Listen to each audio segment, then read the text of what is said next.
En application du cours sur les charges réparties, nous allons faire un exercice sur un palier lisse. Alors un palier lisse, oui, qu'est-ce qu'un palier déjà? Alors un palier, c'est dans une machine un constituant qui permet un guidage en rotation d'un arbre. Alors principalement, on utilise soit des roulements, soit des paliers lisses. Et dans palier lisse, ce qu'on entend par palier lisse, dans la majorité des cas, c'est des coussinets. C'est réalisé par des coussinets. Alors les coussinets, ce sont des bagues cylindriques que l'on interpose entre le moyeu et l'arbre. Vous voyez, alors c'est emmanché en force dans le moyeu et il y a du jeu avec l'arbre au niveau du diamètre intérieur pour permettre le guidage. Et ce sont des composants qui sont réalisés dans des matériaux qui ont un faible coefficient de frottement pour avoir le meilleur rendement possible au niveau du guidage. Alors là, nous, on va, dans cet exercice, déterminer la pression de contact entre l'arbre et le coussinet. Puisque lorsqu'on fait un dimensionnement de coussinet, on s'intéresse à deux choses, à la pression et à la vitesse d'un point, vous voyez, situé au contact, au contact entre l'arbre et le coussinet. Et d'ailleurs, on parle de produit PV. On vérifie un coussinet à partir du produit PV, donc la pression de contact fois la vitesse. Voilà. Alors ici, alors là vous avez une coupe longitudinale. D'ailleurs, on n'a pas coupé l'arbre. Et puis le coussinet est coupé, vous voyez, ici, là. Et puis ça, c'est une vue avec l'axe de rotation qui est orthogonal. C'est une projection orthogonale, ici, là, vous voyez, là. Donc ce qu'on voit ici, hop, on l'a rabattu là. Et on voit ici, sur cette vue, donc la répartition des forces élémentaires sur le coussinet. Et on remarque que cette répartition se fait sur un demi-cylindre. C'est sur toute la longueur ici, L. Donc sur un demi-cylindre, c'est la répartition que proposent les fabricants de coussinets pour leur vérification. Alors c'est paraliste, mais ça correspond à un calcul empirique et d'ailleurs très ancien. Les fabricants de coussinets ont toujours fait comme ceci. Et puis bon, on sait à quoi ça correspond dans la réalité. Voilà. Alors ensuite, d'ailleurs dans la deuxième partie de l'exercice, je vous demanderai de le refaire avec une répartition qui est plus réaliste et qui indique que en fait, les forces élémentaires sont proportionnelles en fait, à la déformation. Et ça donne en fait une répartition sinusoïdale. Donc ça, vous le ferez après pour prolonger cet exercice. Voilà. Alors nous, donc, on va déterminer P en fonction donc, de la résultante des actions mécaniques transmissibles par cette liaison. Bon là, j'ai dessiné une liaison de pivot glissant. Donc on connaît la résultante par un calcul précédent. Voilà, on a établi la résultante du torseur ici de 1 sur 2. Et on veut calculer donc la densité surfacique de force ou de charge, l'un ou l'autre, on peut dire l'un ou l'autre, en fonction donc de cette résultante, de la norme de cette résultante. Voilà ce que l'on veut faire. Alors, on a affaire à une charge répartie, donc on peut commencer par une étude locale. Étude locale. Voilà. Hop, stylo. Donc on a, je répète, donc ici on se situe sur un point courant M, donc la force élémentaire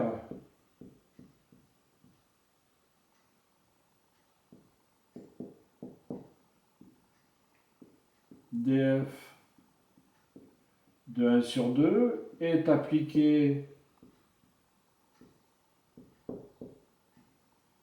au point M, un point courant M qui va balayer toute la surface, situé au centre de la surface élémentaire ds. Voilà, donc on va définir ds et ensuite df comme on l'a toujours fait, hein, d'accord? Alors ds, alors maintenant pour définir la surface élémentaire, alors remarquez que là maintenant on va se situer en coordonnées cylindriques. Donc un rayon, un angle et ici une coordonnée selon z. Et cette surface élémentaire, vous voyez, elle va se situer sur le cylindre là, sur la surface cylindrique. D'accord? Tel que j'ai dessiné là. Alors là, bon, on a l'axe du cylindre, ça c'est Z. Voilà. Donc, ici, là, on va avoir ce côté là qui va être égal à R, grand R, hein, grand R dθ. Hein, ici, là, ça va être grand R dθ. Et puis ici, dz, hein, puisqu'on est selon Z. dz. Voilà comment on forme la surface élémentaire. Hein. Alors, comme c'est une longueur constante, vous voyez, une longueur constante. Bon, on a ensuite, quand on va intégrer, une intégrale double. Hein. On aura une intégrale double avec donc deux éléments différentiels, si on laisse ça comme ça, dz et dθ. Sauf que dz, vous voyez, on va toujours, alors si je me reporte à cette figure, intégrer donc de moins L sur 2 à plus L sur 2. D'accord? Et on aura des Z seuls, isolés. Hein, puisqu'après, il ne va pas intervenir au niveau donc, de la définition de la force élémentaire. Donc en fait, bon, ça reviendra, vous savez, dans l'intégrale double, avoir un produit de deux intégrales avec une intégrale donc dz qui va de moins L sur 2 à plus L sur 2. Et puis ça nous fera L, une fois qu'on aura intégré. Donc en fait, on peut en tenir compte dès le début, vous voyez, et prendre, au lieu de prendre, vous voyez, une petite surface élémentaire qui a une forme de carré, eh bien, on prend une bande carrément de longueur L. Vous voyez, donc la surface élémentaire, ds,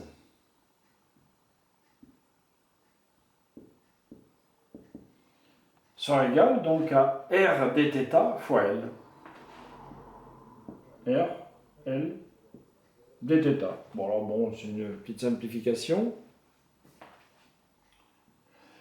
Et df,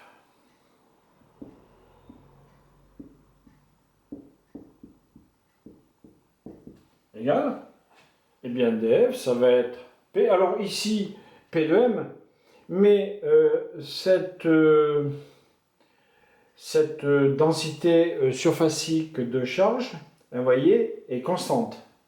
Hein, là, il n'y a pas de, elle ne varie pas en fonction de la position du point M, vous voyez, elle sera toujours identique, hein, vu que les forces élémentaires... donc, eh bien, en valeur absolue, hein, donc je vais écrire P est porté par U. Hein, pour la densité surfacique de charge, et donc ds. Oui, j'aurais dû dire que ça, c'est le fameux P de M hein, du cours. Hein. Voilà, PU. Bien, bon, ben maintenant, on va passer à l'intégrale. Alors, la résultante sur 2, c'est égal. Alors là, maintenant, vous voyez, on ramène, comme je vous ai dit précédemment, donc l'intégrale double à une intégrale simple. Il n'y a plus que dθ comme élément différentiel. Donc ça va nous donner... Alors, je vais sortir le RL et le P aussi. Donc ça fait P, R, L, et puis intégrale simple, donc de... Alors maintenant on intègre sur une, vous voyez, ici, donc sur un demi-cercle, hein, donc de moins pi sur 2 à plus pi sur 2, hein, selon θ. Voilà, et puis on a dθ, U, hein, rien oublier, dθ U. Alors, U, hein, c'est un vecteur qui se déplace en même temps que le point M. Vous voyez, donc pour intégrer, évidemment, lui, il faut le projeter hein, sur sur les axes X, Y, Z qui sont fixes. D'accord?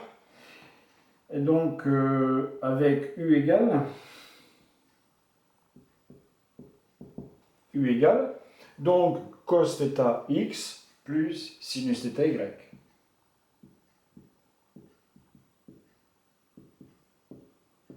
Voilà, et on va intégrer, donc, alors, quand on va intégrer, alors, vous voyez, le cosinus, ça va donner sinus, d'accord. Alors, le sinus de moins pi sur 2 à plus pi sur 2, donc ça va donner 2. Et le sinus, quand on l'intègre, donc ça fait moins cosinus. Et donc cosinus, donc moins cosinus de moins pi sur 2 à plus pi sur 2, ça va faire 0. Donc vous voyez, c'est pas la peine de tenir compte de ça. Hein. Dans l'intégrale, on ne peut mettre que ça. Donc ça donne...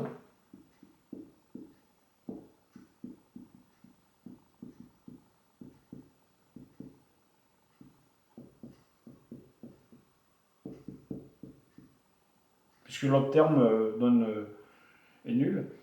Donc ça fait cos θ, dθ, voilà, x. D'ailleurs, on le voit tout de suite ici, hein, c'est le problème de la symétrie. Hein. Vous avez donc, regardez, si on regarde cette vue, hein, puisque bon, on intègre ici sur ce demi-cercle, donc il y a une symétrie de répartition par rapport au x.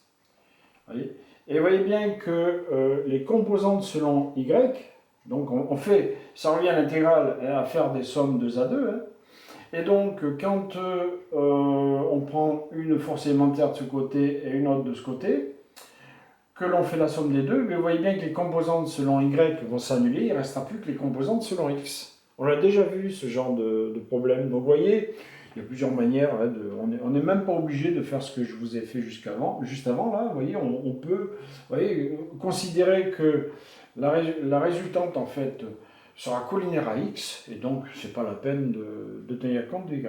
Bon, voilà, d'accord, donc c'est égal, ceci, alors c'est pas la peine de développer les calculs, sinus θ, donc je vous l'ai dit, de moins pi sur 2 à pi sur 2, ça va faire 2, donc ça va nous donner P, R, 2 PRL X, voilà, terminé. Hein. D'où, donc, alors, maintenant, si je veux connaître P, hein, P égale, donc en fait, c'est la norme de R sur 2 RL.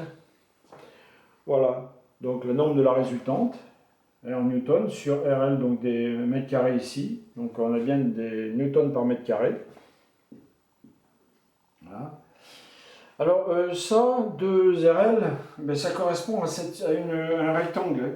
Vous voyez, là c'est 2R, ici, et puis L c'est ça. Hein. Voilà, donc c'est ce qu'on appelle, les fabricants de coussinets, ils appellent ça donc la surface dite projetée.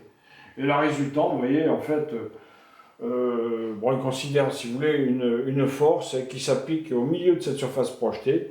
Mais ils divisent la force par la surface ici du rectangle pour obtenir ce P. Et je vous dis, obtenu de manière empirique. Hein. Voilà, c'est des vieux calculs. Mais qui sont toujours en vigueur. Hein. C'est toujours ainsi que l'on vérifie les coussinets, de cette manière. Hein.